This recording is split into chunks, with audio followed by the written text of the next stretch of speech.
할렐루야. 하나님의 은혜가 여러분 가운데 넘쳐서 지혜로운 삶을 통해서 복을 누리시기를 주의 이름으로 축원합니다.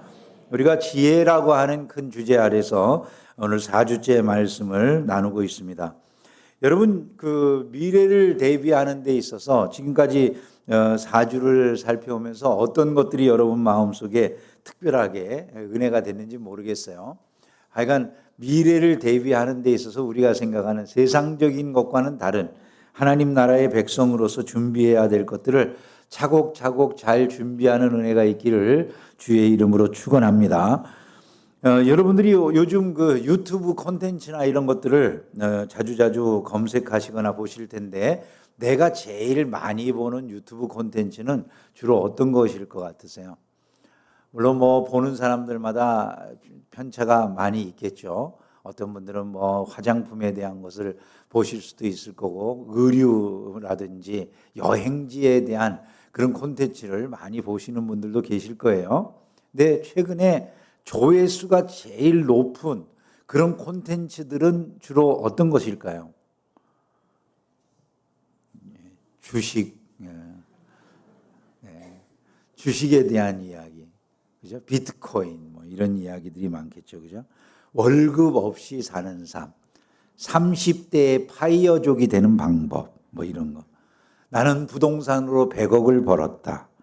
이런 그 내용이 나온 사람들이 그 굉장히 열심히 보죠. 막 조회수가 막 수백만 회를 넘어가는 이런 일들을 흔히 볼 수가 있어요.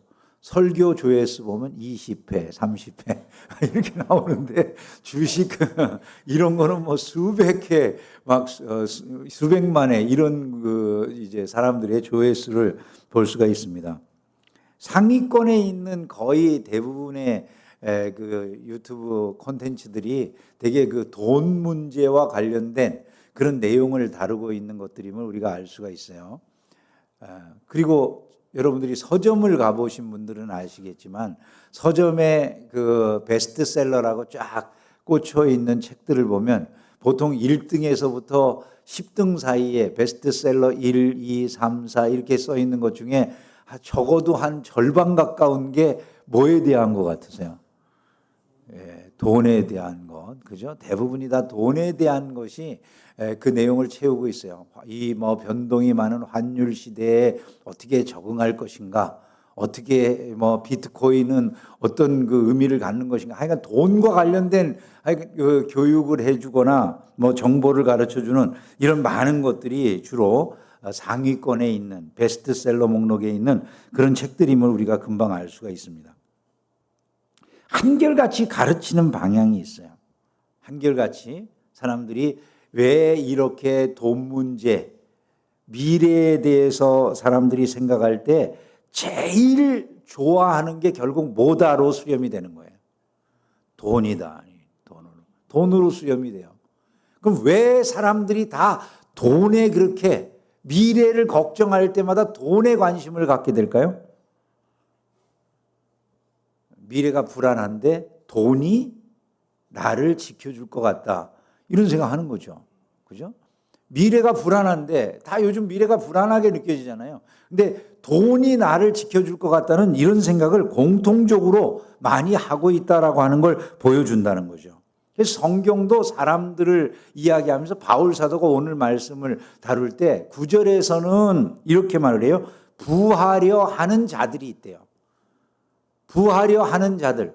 부자가 되고 싶으니까 아직 부자가 아닌 거겠죠. 그죠? 부하려 하는 자들이 있고 또 한쪽에는 부한 자들. 오늘 우리가 읽은 본문에는 부한 자들이 있어요. 사람이 이렇게 두 종류로 다루어져요.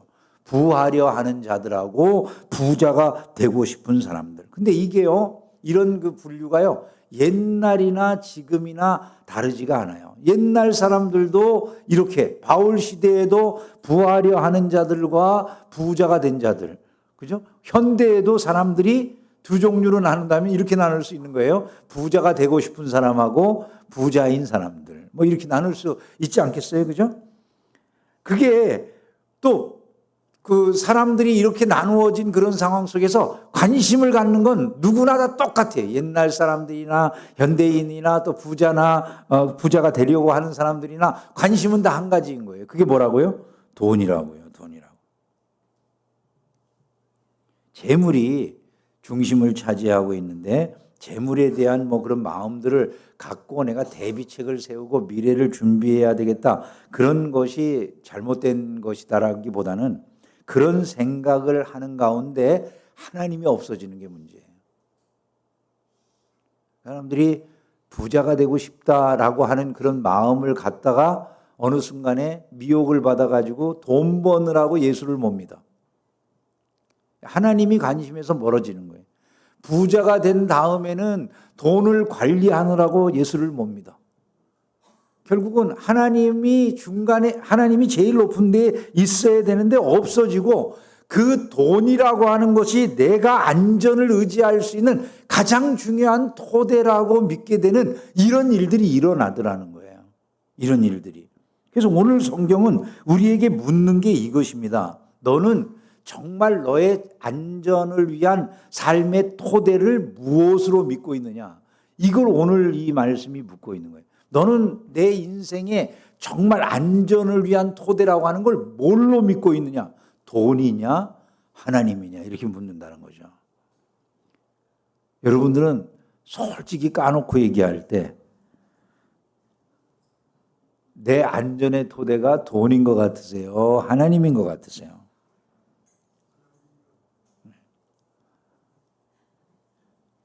벙어리가 돼버리네, 우리가.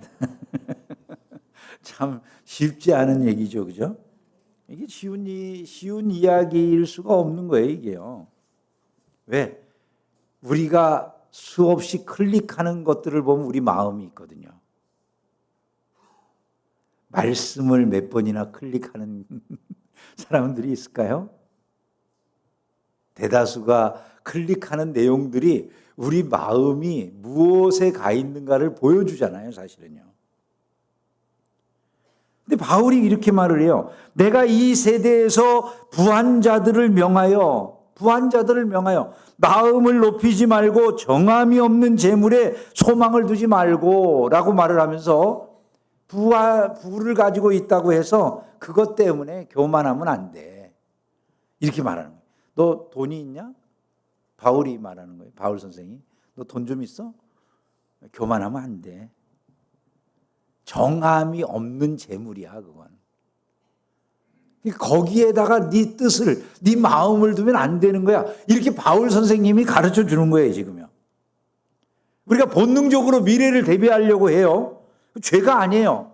성경도 개미처럼 부지런하게 살 것을 이야기하지 게으르고 나태하게 사는 것을 교훈하지 않아요. 그러니까 우리가 미래를 대비하기 위해서 열심히 그렇게 살아가는 것 자체를 뭐라고 하는 게 아니에요. 문제는 그 모든 것들의 끝에 내 마음이 정말로 섬기는 대상이 뭐냐는 거예요. 내 안전을 위해서, 내 삶의 모든 이제 평안을 위해서 진짜 있어야 될 것은 하나님입니까? 돈입니까?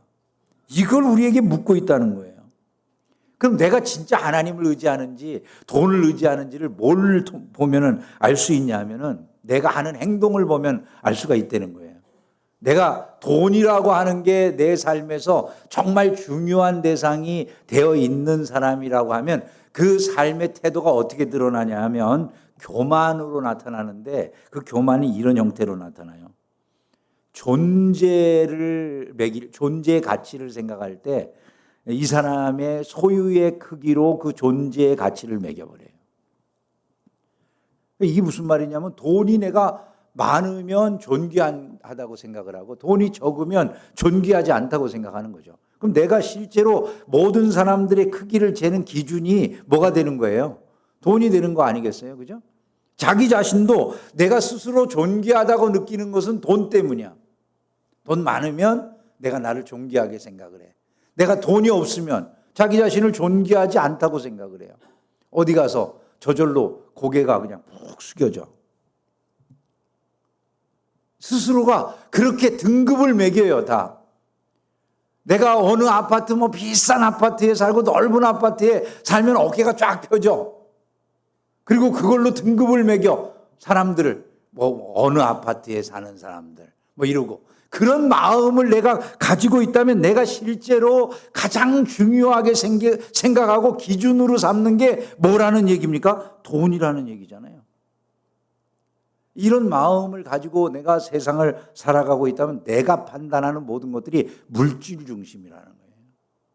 자기를 확인해 볼 수 있는 하나의 잣대가 되는 것이죠.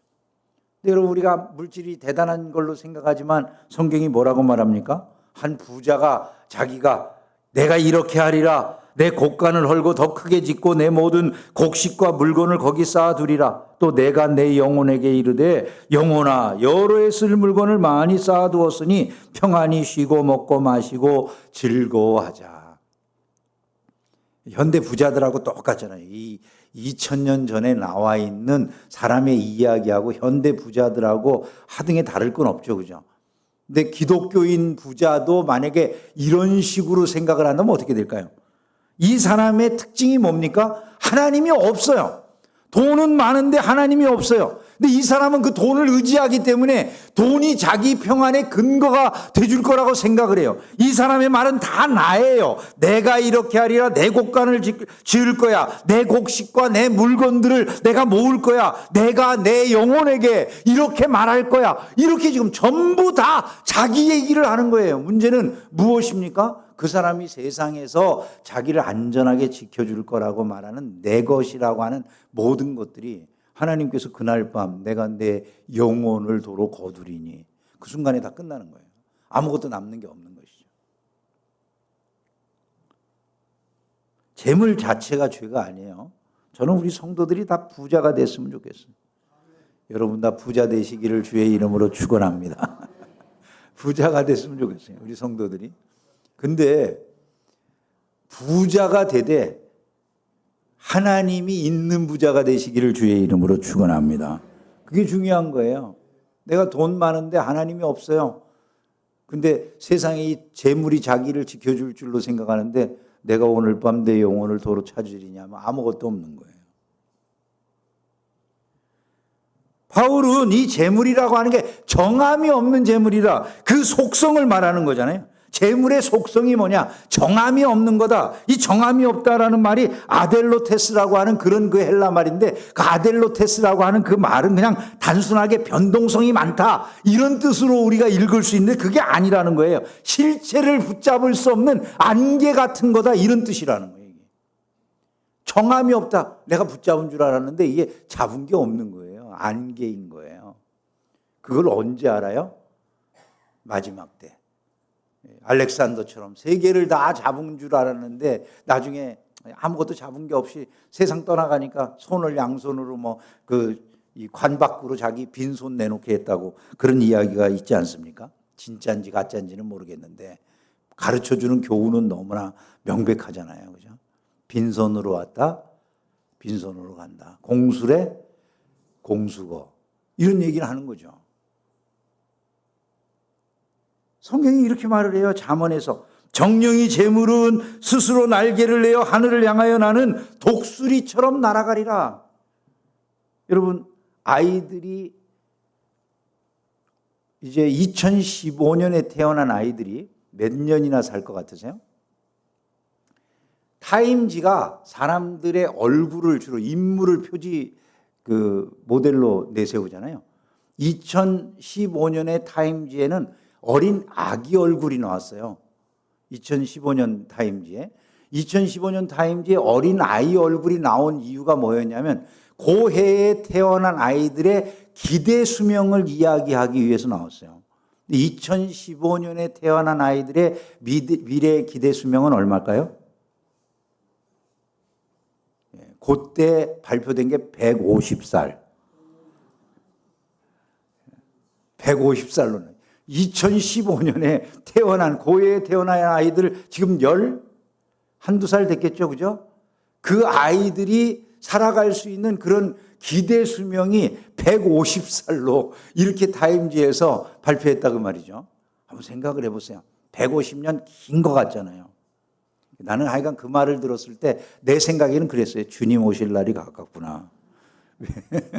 왜냐하면 성경에 우리 수명이 120이라고 그랬는데 150년을 이야기하니까 그러면은 우리 주의 날이 오겠지 뭐 이런 생각이 다 들어서 오죽했으면 제 마음속에 그런 생각을 하긴 했는데 하여간 150년을 산다고 해봅시다.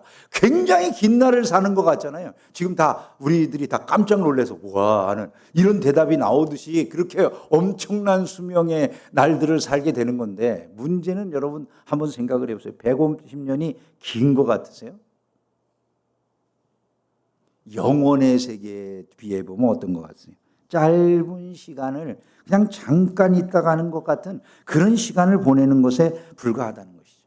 전도서 기자는 이렇게 말을 해요. 은을 사랑하는 자는 은으로 만족하지 못하고 풍요를 사랑하는 자는 그 소득으로 만족하지 아니한다라고 말씀했어요.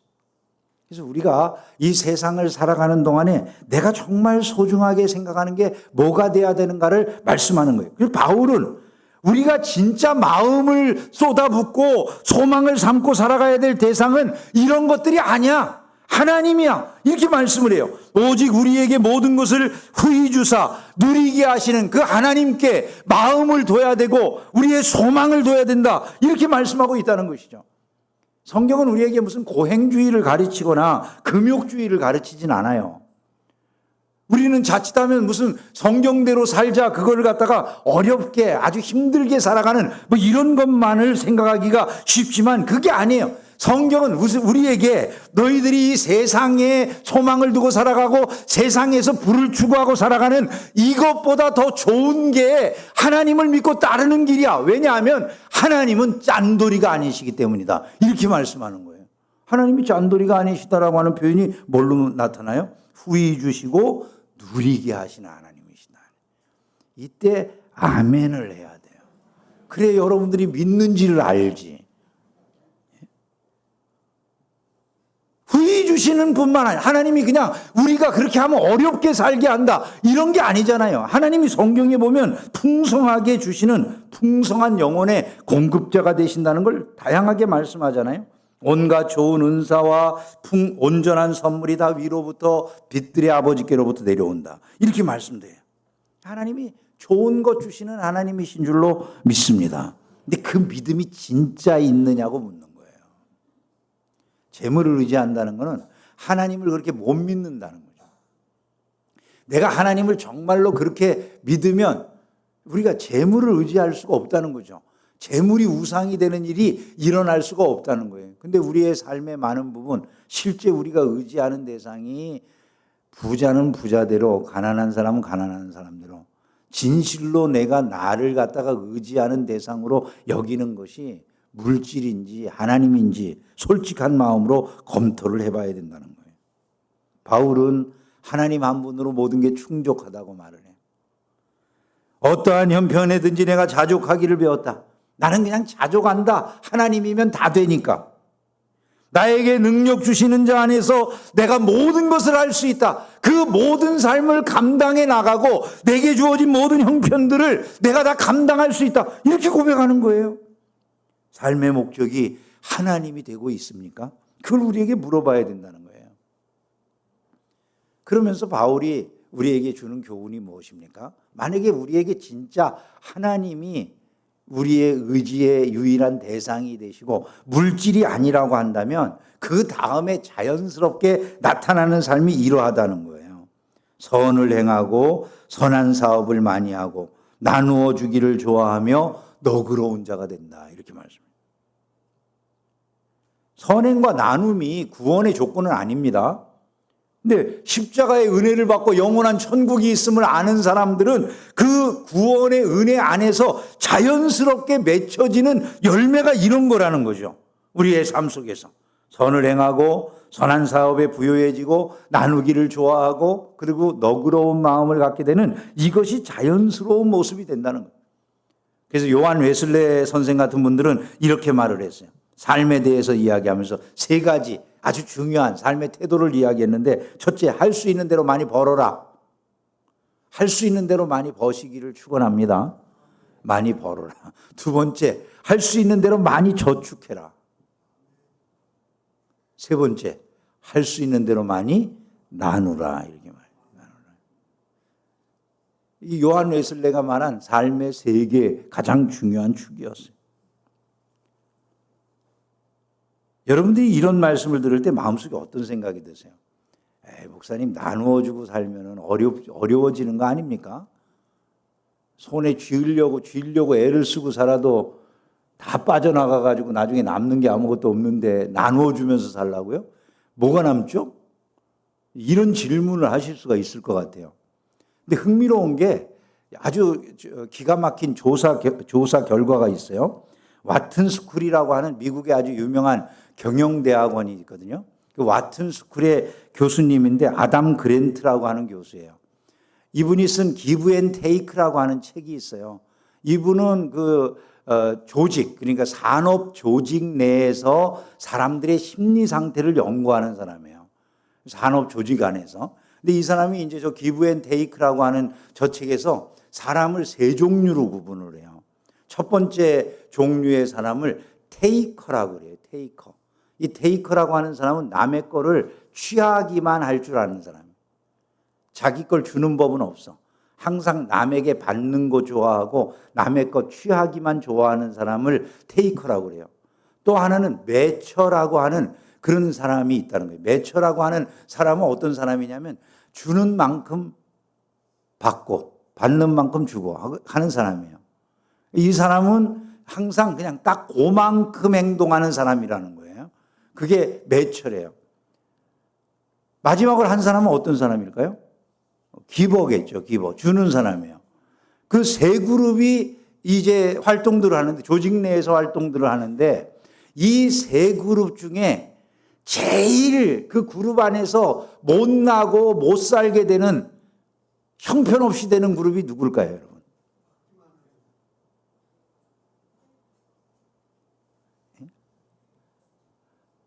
주는 사람이래요. 기버. 이게 전혀 예상 밖의 얘기죠? 이 성경하고 완전히 빗나가네. 이런 생각이 드실지 몰라요? 기버가 제일 어렵게 사는 사람들이에요. 중간을 차지하고 있는 사람들은 누굴까요? 매처라고 하는 사람들하고 테이커라고 하는 사람들이 대부분의 중간층에 있대요. 그러면 최상위층에는 또 누가 있을까요? 예? 물어보는 거 보면 몰라요. 최상위층에 누가 있을 것 같아요? 기버가 있는 거예요. 주는 사람들. 이게 참 흥미로운 얘기예요. 그럼 맨 밑에 있는 기버하고 맨 위에 있는 기버하고 어떤 차이가 있을까요? 맨 밑에 있는 기버는 그야말로 자기 의지가 없이 남이 하자는 대로 달라는 대로 다 주는 그런 사람의 일종의 호구. 흔히 말하는 그런 사람들이 바로 거기에 된다는 거예요. 이 사람들은 자기 의지대로 하는 게 아니라 남이 하자는 의지대로 그냥 그걸 빼앗기듯이 주는 사람들이에요, 이 사람들은요. 기버는 기버인데 그런 사람들은 사회의 제일 어려운 측면에 다 처해 있더라는 거예요. 그러면 사회의 최상층을 이루고 있는, 이건 어디나 한결같다고 그래요. 그 최상층을 이루고 있는 기버들은 어떤 사람들일까요? 주도적으로 주는 사람들이에요. 나누기를 기뻐하는 사람들이에요. 그 나눔을 갖다가 정말 의미 있게 생각을 하고 자기 자신을 아낌없이 줘요. 그런데 흥미로운 건 그 사람들이 결국 모든 조직 안에서 최고의 자리에 다 오르더라는 거예요. 한결같이 그것이 증명된 자료, 통계 자료라는 것이죠. 성경 말씀을 우리가 들을 때 성경 말씀이 불합리한 걸 가르치는 것처럼 여겨질 때가 많아요. 이거 뭐 남에게 빼앗기고 주고 나누고 살아가면 이게 뭐 잘 되는 것이 있겠느냐 이렇게 생각하기 쉽거든요. 근데 그게 아니더라는 거예요. 살다 보니까 그렇게 사는 사람들이 실제로는 사회의 거의 모든 최고위층을 이루고 있는 그런 사람들이 된다는 것이죠. 그러므로 저와 여러분들은 하나님의 말씀을 들어야 될 줄로 믿습니다. 모든 사람, 목사님 열심히 나누는데도 어려운 사람 보는데요. 그런 분들이 있을 수 있어요.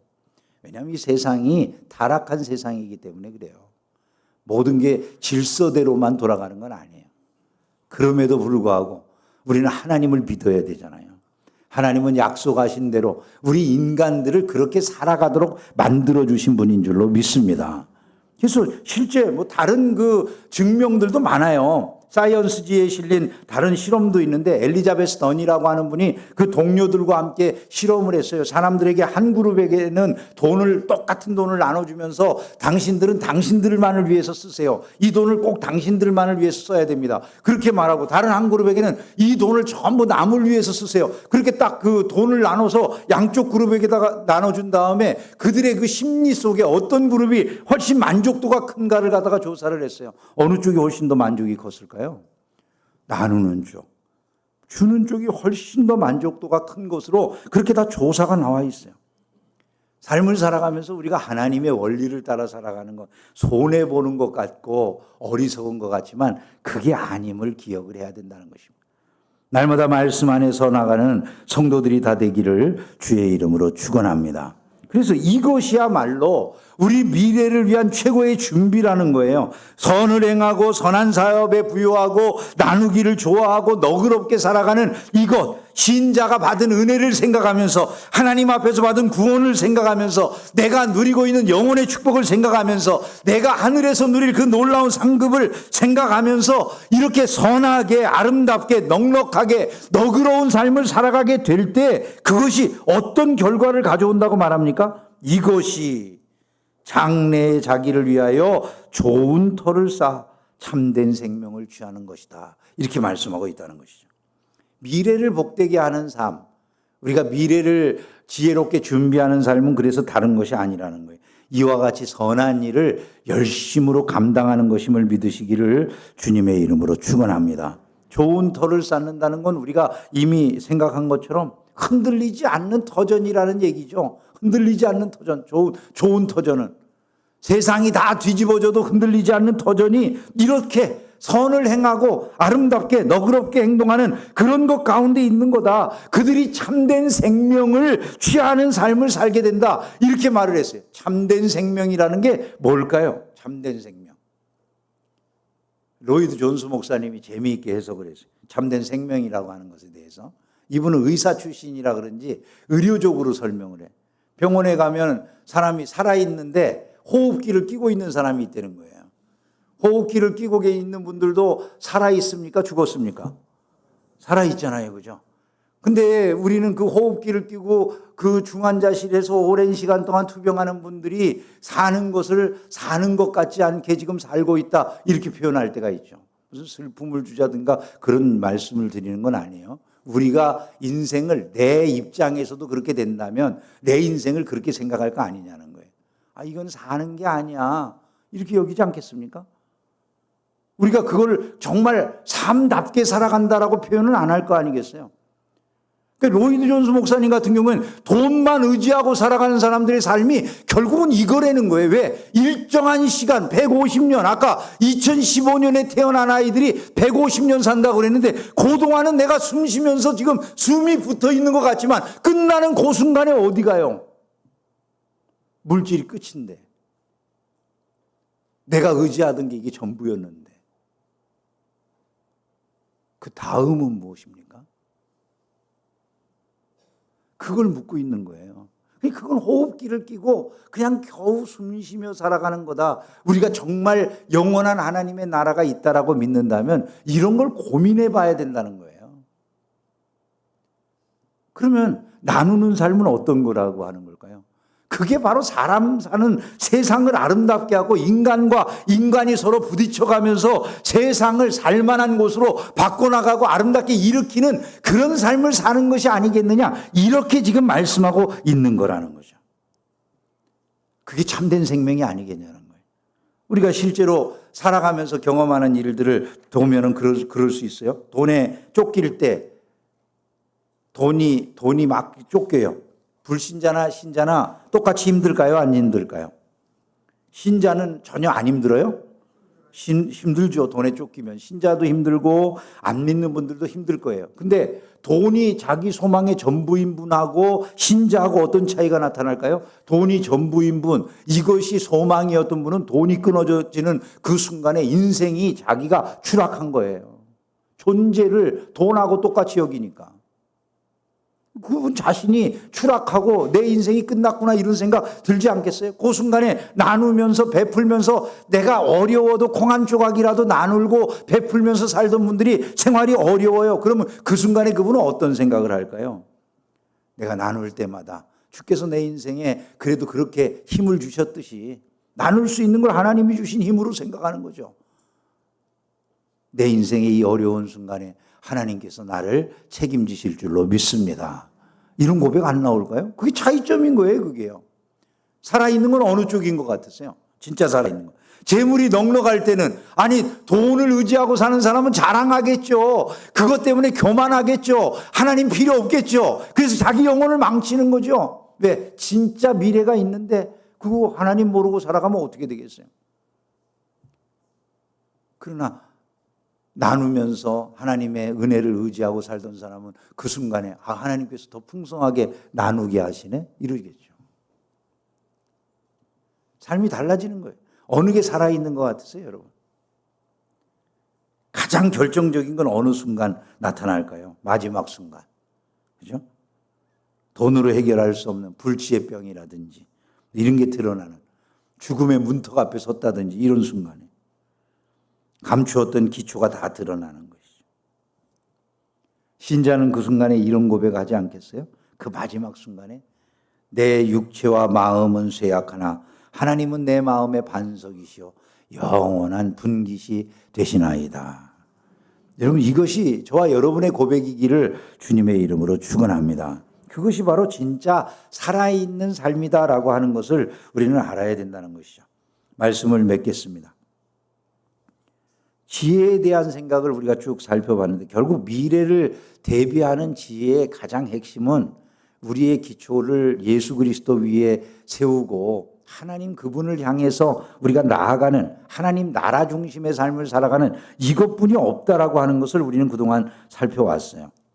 내게 주어진 시간이라고 하는 것은 청지기로서 주어진 매우 짧은 시간, 사실은 내가 가지고 있는 시간이라고 생각하지만 지키고 유지하는 동안에만 하나님께서 내게 허락하여 주신, 그래서 어느 순간 그 주인 되신 하나님이 그냥 너는 이제 와야 돼 라고 하는 그 순간에 다 놓을 수밖에 없는 안개와 같은 것들을 우리가 붙잡고 살아가는 것에 불과하다는 말씀을 계속 드려왔어요.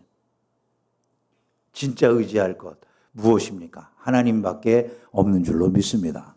여러분들은 영혼의 세계를 믿는 영혼의 나라에 속한 사람들 아니겠어요? 어디에다가 여러분의 인생의 닻을 내려야 되는지 그거를 깊이 묵상해야 될 줄로 믿습니다. 인생을 쏟아부을 가치를 제대로 찾았는지, 오늘 내가 의지하고 살아가는 게 정말 무엇인지, 하나님인지 세상의 재물인지 이것들을 생각해 가면서 마음의 평안을 빼앗아갔던 모든 것들로부터 자유를 얻게 되기를 주의 이름으로 축원합니다. 하나님을 붙잡는 사람만 자유할 수 있는 거예요. 하나님을 붙잡지 않는 한 인생의 참된 자유라고 하는 건 존재하지 않는 것입니다. 그분을 붙잡음으로 말미암아서 여러분의 인생에 참된 자유와 평안을 누리게 되기를 주의 이름으로 축원합니다.